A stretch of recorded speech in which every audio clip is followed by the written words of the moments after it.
I'm going to be giving a quick introduction to the majority leader, for the majority leader, and then we're going to bring her to the stage. I want everybody to light up the chat for the majority leader as well, because at the end of the day, she deserves all the flowers for basically getting us to this point and holding on to a bill and her conviction, even when it was not a popular thing to do. And that is what type of leadership we need. So just a little bit about the majority leader, and I am going to quickly read her bio, which you can find on our website. But in December 2018, Assemblywoman Crystal D. Peoples-Stokes was elevated to the position of majority leader of the New York State Assembly. She has served Buffalo's 141st Assembly District since 2003. She was born and raised in Buffalo, New York, the daughter of a school teacher and a sanitation worker. Peoples-Stokes attended Buffalo Public Schools before earning her Bachelor of Science in Elementary Education and master's degree in student personnel administration from Buffalo State College. Stokes also holds an honorary doctorate from am I saying Meade College? She's going to have to tell me how to correct that. She worked briefly as a school teacher before with the Buffalo Urban League and Citizen Action of New York. Peoples-Stokes went on to serve on the Erie County Legislature from 1993 until 2002, being appointed as majority leader in 1998. She has a reputation for being a strong advocate who puts people and principle before politics. Her leadership on cannabis justice has made New York the gold standard when it comes to equity-centered legalization. I'm proud to call her a friend and mentor, and I'm excited to bring the majority leader to the stage. And I want everyone, again, to light up the chat as we bring in the majority leader. And at the same time, give us a little bit of grace as we get her to share her audio and video. She's been on standby, and we will be bringing her up shortly. Let's get it. Okay, we have the majority leader here. It is, here she comes. We're adding her to our stage. Yay! Hey, how y'all doing? We are good. It's so good to see you. It's good to see you all too. You look marvelous as always. You too. Yes. Two of the Dawson sisters I see. Yes. Yeah. Well, I'm about to jump off stage and head back to tech support. See you guys. Thank you so much, Ice. And Nice. I, again, am so appreciative of you, Majority Leader, for being here, but also for being you. Like your bio said, you put people before politics, and that was definitely the case with this legislation. I'm going to also leave the stage so that you can deliver your address. But again, I just want to thank you because I can actually come home now and feel comfortable being a cannabis patient, and I'm excited about that opportunity.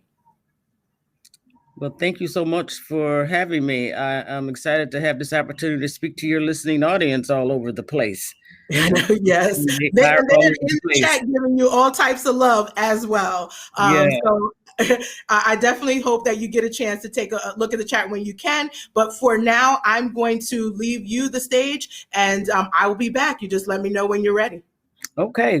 Well, you know, it's been a great run. It's been very challenging. But it was worth every challenging moment for the entire almost 9 years that I actually been the sponsor of this legislation and pushing for its passage. Most people had no thought process about even wanting to make it legal. And then when they did think about the fact that, oh, if we made this legal, this is great. There'll be actually additional resources that the state could use. And my premise was, we're not getting ready to open this market up for the state's purview. We want to open this market up so that we can get resources to be able to feed into the lives of the people who suffered for multiple decades of mass incarceration. And it's not a small price that folks have paid for this. And going to jail, their children not having parents, their parents not having their loved ones, trying to take care of grandchildren, trying to maintain their homes. And so life has been tough for this population of majority Black people and brown people who have been criminalized around this plant. So first and foremost, there had to be that equity, one, to expunge the records of those who had been previously convicted automatically, and two, to identify resources that will be then used to pour into their lives and the communities that they live in throughout the state of New York. So we were able to finalize the bill with 40% of all state revenue going into those communities. And thirdly, and I think equally as important, is allowing opportunities for that legacy to legalization market, and for Black people, brown people, minority and women-owned businesses, disabled veterans, as well as distressed farmers to have access to the business before everyone else does have access to it. And I think that that is one of the critical pieces. And in order to ensure that that framework operates properly and is implemented in the right way, there is an advisory board, a 13-member advisory board, of which the governor will appoint 7 people. But interestingly enough, and really very important, particularly to this legislation, is this is the first time that there's a state agency that will be set up that will not be solely under the purview of the executive branch. The legislative branch will always maintain a role in this new Office of Cannabis equity issues. So the legislature will appoint 6 members to that advisory board. And then there's also a control board. The control board is made up of 5 people, of which the governor has 3 selections and the legislature has 2. The Senate gets 1 and the Assembly gets 1. I think that that's vitally important. We're the people that are closest to our communities. And not to take anything away from the executive, but I think the legislative operation has a role here and it has to be maintained. And I think that's the way that we're going to be able to ensure that the legislation is implemented in the way that it was intended to. So keeping those points in mind, we had the legacy and equity perspective first with this legislation as opposed to revenue. Now, mind you, New York is a very big market underground, one of the largest in the country. And so we understand that there will be additional resources, and 40% of that will go into the state's education fund. Importantly, with that one is that there is a maintenance of effort. That means we cannot cut what the state is already delivering to education and supplant it with cannabis revenue. We have to maintain what we're doing in support of education right now and add value from the cannabis revenue. That point is really critical because it's going to get dollars into education streams that we desperately need, and hoping that many of those dollars will go into more of a community school kind of formula that really kind of focuses on the education of Black and brown children who desperately need the added attention in our public school systems. And thirdly, the other 20% will go for education, drug prevention, mental health issues, those kind of issues that impact people's lives every day.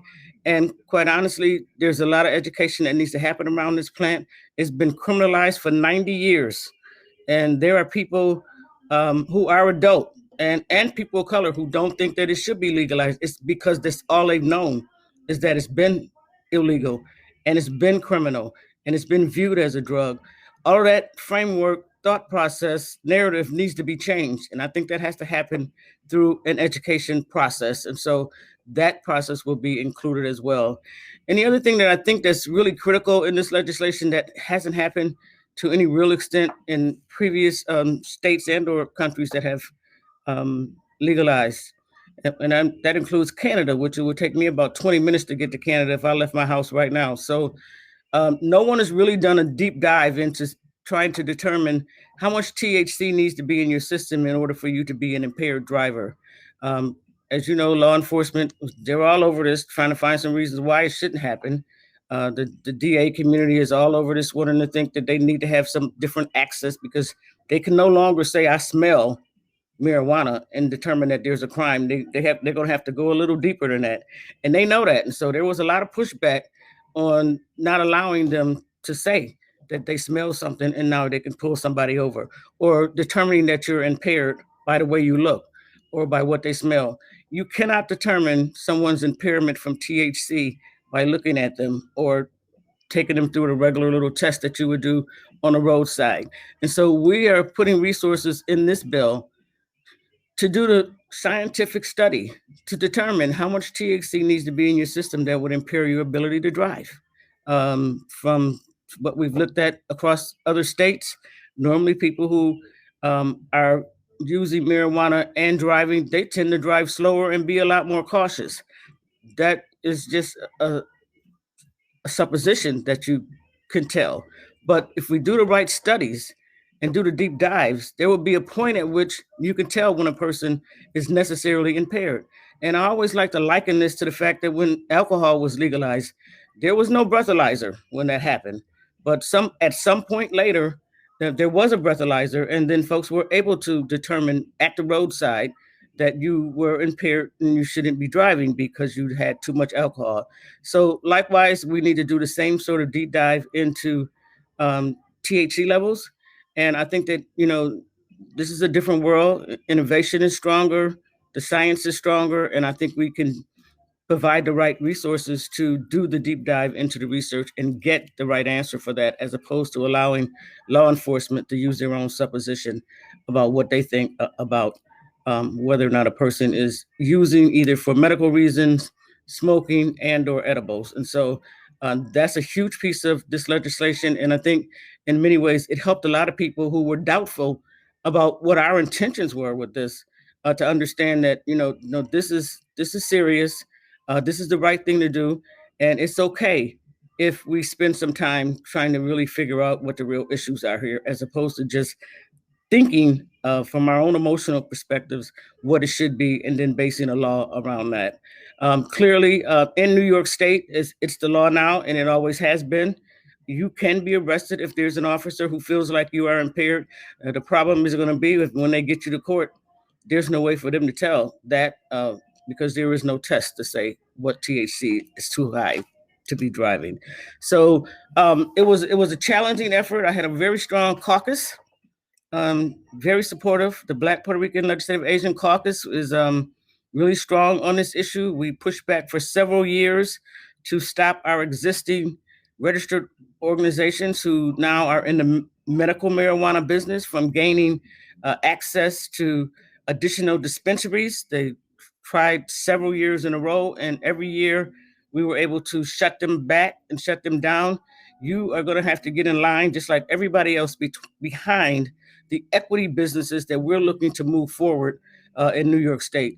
This is an opportunity like none other to not just, save people's lives from these harmful records that they've had for decades, but to save their children's lives and all of the negative repercussions they've had because their parents were incarcerated, and also could save their parents' lives who may just need to have a gutter put on their house, or they may need to have a new roof. You just don't know what people have experienced as a result of this mass incarceration and its negative impact on their ability to live a decent quality of life and get access to a decent job and or credit or insurance. All these things that hamper you, those kind of things have been removed. And we have added the opportunity for people to be in business, for people to get in business. Just because people say they want to be in business doesn't mean they should. They need to get prepared and to get ready. We've been doing that for the last 4 years in Buffalo by hosting these, what we call Cannabis 101, 102, 103. We're getting ready to do 104. And by the way, I want to give a big shout out to Sister Dashida Dawson, who has always been here for us when we held those events, to help people understand that it's not just about opening a dispensary or a on-site consumption site or growing or cultivating. There are a lot more opportunities in this industry that people can be engaged in. And quite honestly, you can already tell from what the Dawson sisters have done in many ways of launching all sorts of initiatives and businesses that are successful, with or without legalization and with or without any sort of application process through government. So people need to see this as a viable option to get into a business and do things with this plant that you feel comfortable with and that you like doing.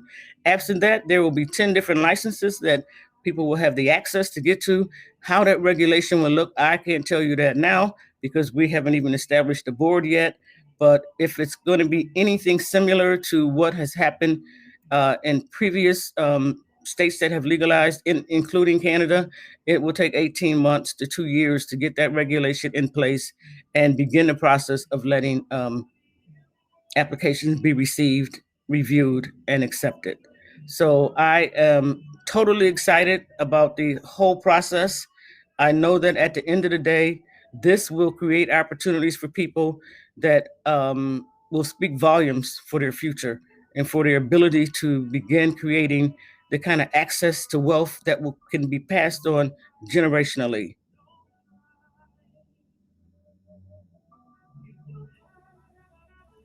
Wow. Thank you so much for those, just really inspiring words, but also sobering words around like where we are. Because sometimes people legalize, right? And then they try to act like it's